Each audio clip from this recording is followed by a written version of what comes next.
गुजरात रे वर्षा जो high alert जारी होता आ 2-3 दिन पर स्कूल बंद थिला।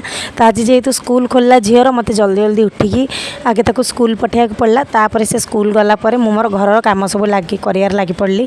बासी कम घर जी जहाँ सब करदेली गाधुआ पाधुआ करके सब रूम गुड़ाक आगे सजाड़देली। से भर हजबैंड आमर घरे सब लाइट लगुले एजाए लाइट लगी नाला। तो सी कम थे मु मोर कम ये सब जिनपतर सजाड़ी रखदेली।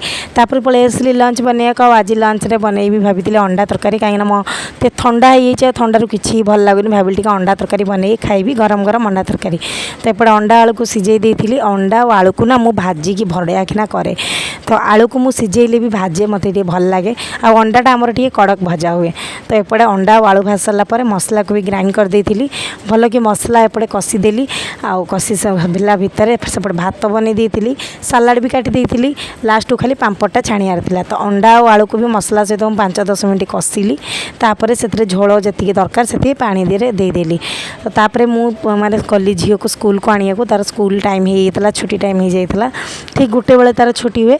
तो मुझे गली स्कूल आने को आसारा पर आम समस्ते बस पड़ू खाइया को। तो आज दिन टा मोर किसी एमती गला आपको केमी लगे कहे।